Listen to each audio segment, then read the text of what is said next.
Paul sees the altars to unknown gods and remembers that their existence is credited to the wise poet Epimenides, who delivered Athens from a plague. But whereas Epimenides served Zeus first and foremost, Paul proclaims the Jewish god as the unknown god and true object of the Athenians' piety, using a quotation from Epimenides to drive his point home. Shortly after the turn of the 20th century, a professor named Rendell Harris discovered a longer quotation from Epimenides' Minos and Rhadamanthus in the Syrian lectionary Garden of Delights, and in a 9th century commentary on Acts by Ixodad of Merv, both dependent on a now-lost work by Theodore of Mopsuestia, c. 400 CE. Harris found that the passage, quoted in Syriac, could be back-translated into good hexameter Greek poetry. An English translation is as follows. A grave has been fashioned for thee, O holy and high one, the lying Cretans, who are all the time liars, evil beasts, idle bellies. For in thee we live and move and have our being. Line 2 in Greek is identical to the quotation in Titus 1 verse 12.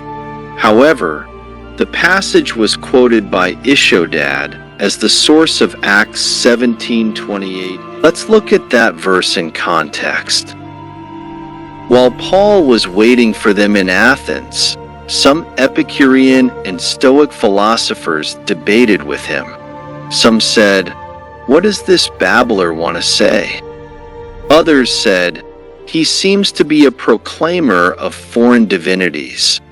So they took him and brought him to the Areopagus and asked him, "May we know what this new teaching is that you are presenting? It sounds rather strange to us, so we would like to know what it means." Now all the Athenians and the foreigners living there would spend their time in nothing but telling or hearing something new. Then Paul stood in front of the Areopagus and said, "Athenians, I see how extremely religious you are in every way. For as I went through the city and looked carefully at the objects of your worship, I found among them an altar with the inscription, 'To an unknown God.' What therefore you worship as unknown, this I proclaim to you. The God who made the world and everything in it, he who is Lord of heaven and earth, does not live in shrines made by human hands, nor is he served by human hands, as though he needed anything, since he himself gives to all mortals life and breath and all things. From one ancestor he made all nations to inhabit the whole earth, and he allotted the times of their existence and the boundaries of the places where they would live, so that they would search for God and perhaps grope for him and find him, though indeed he is not far from each one of us. For in him we live and move and have our being." As even some of your own poets have said, "For we too are his offspring." We now understand more clearly the scene with which we are presented in Acts 17. Visits the great city of Athens and is taken by Epicurean and Stoic philosophers to debate with them on the famous hill where philosophers give speeches and magistrates conduct legal matters. Paul sees the altars to unknown gods and remembers that their existence is credited to the wise poet Epimenides, who delivered Athens from a plague. But whereas Epimenides served Zeus first and foremost, Paul proclaims the Jewish god as the unknown god and true object of the Athenians' piety, using a quotation from Epimenides to drive his point home. Paul then employs a quotation by the poet-philosopher Curetes, for we too are his offspring, from the poem Phenomena, as a segue to the next part of his speech. St. Paul preaching to the Athenians, Greek postage stamp, 1937. Source: the Plaka. Other remarks. It is difficult to say whether other ancient Christian writers noticed this quotation but did not mention it. John Chrysostom mistakenly attributed the Aratus quote in Acts 17:28b to Epimenides in his homily on Titus. Epiphanius, Jerome, and Boccaccio all discussed both the Acts passage and the Titus quotation in conjunction with each other, suggesting some awareness of a connection. The fact that the same passage by Epimenides could be the source of quotations in two disparate New Testament works is significant and has not gone unnoticed. Nicklin, writing nearly a century ago, thought it was strong evidence for common authorship of Titus and Acts. He identified the author as St. Paul himself, though few if any scholars would agree today. Nicklin also believed that the word poets in the plural hinted at an earlier revision or source in which Acts 17:28 AM was explicitly portrayed as a quotation. More recently, David Trobisch has argued for the existence of a single second-century editor behind the New Testament canon, and unexpected intertextual links could in theory be the work of such an editor.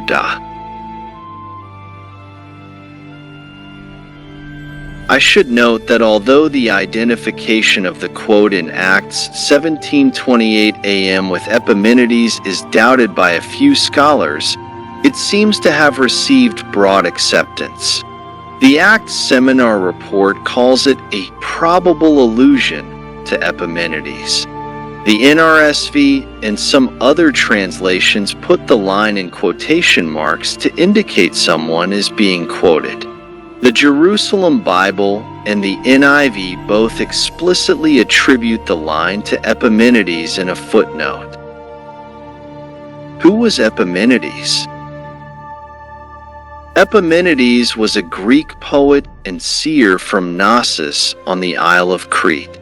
He lived in the 6th century BCE and became known as one of the 7 wise poets in ancient Greece. Among other things, he was famous as the original Rip Van Winkle. According to widely known legends, he once lay down for a nap in a cave while searching for a lost sheep. When he woke up, it was some 50 years later, and scarcely nothing was recognizable to him.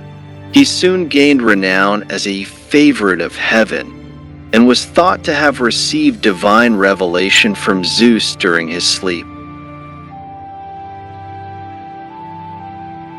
Epimenides was also a priest of the cult of Zeus on Crete, acquainted with the famous lawgiver Cylon, and reputed to survive on almost no food.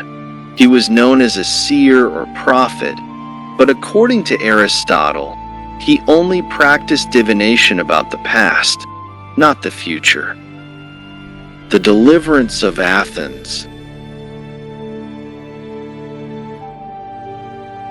There is a particular episode from the life of Epimenides related by the biographer Diogenes Laertius that is of some interest. According to this story, Athens was being attacked by pestilence, and after consulting with the oracle of Delphi, the Athenians sent a ship to Crete to ask for the help of Epimenides.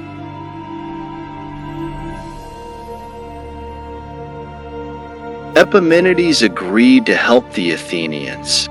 He came to Athens and brought some sheep to the Areopagus, an important location in Athens, also known as Ares Rock or Mars Hill. He released the sheep and allowed them go to where they pleased. Wherever a sheep lay down, Epimenides had the spot marked so that sacrifices could be made to the unknown local divinity there. Epimenides' remedy worked, and Athens was delivered from its scourge. Thus, from that day onward, visitors to Athens would find altars to unknown gods around the city. The Areopagus in Athens today, it was one of them, their very own prophet. The Epistle to Titus is one of the pastoral epistles, ostensibly written by Paul the Apostle, but generally recognized as a pseudepigraphic work since the late 19th century. Superscript 1. It is addressed to its namesake Titus, a companion of Paul's in Galatians and 2 Corinthians, who appears here in the role of a bishop to the churches in Crete. I will leave aside interpretation matters, such as whether the addressee in the Epistle to Titus is meant to represent an actual individual or not. The writer warns Titus about opponents spreading lies in the form of false doctrines on Crete. He emphasizes his point with an interesting quotation in Titus 1:12-13a.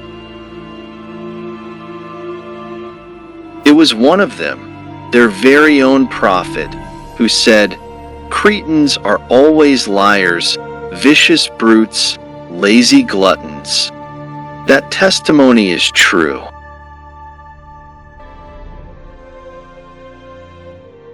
The writer seems to expect his readers to be familiar with the quotation, so he does not provide a source. However, several early Christian writers, including Clement of Alexandria, John Chrysostom, Epiphanius, and Saint Jerome, identified Epimenides as its source. These writers felt obliged to explain the quote's origin in order to address the reasons why Paul would authoritatively cite a pagan prophet, and indeed call him a prophet in the first place, smoothing over any theological qualms some readers might have.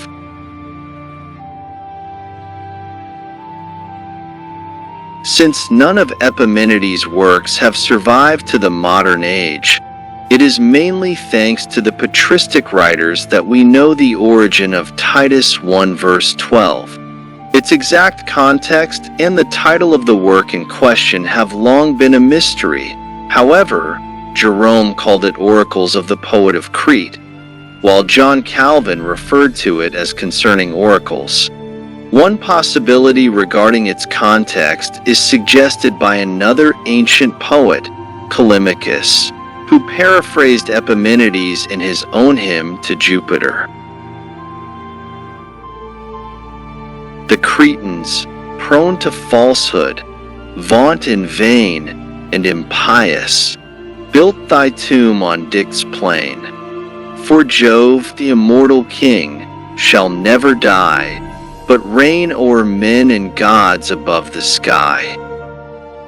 This poem addresses a popular idea frowned upon by the cult of Zeus, namely that Zeus had once lived as a king on earth, and then died.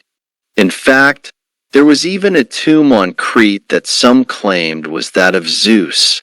Thus, the Cretans were to be condemned as liars for spreading false myths about Zeus, much as they were accused of doing with respect to the God of Christianity in the Epistle to Titus. The point is not necessarily to paint all Cretans this way.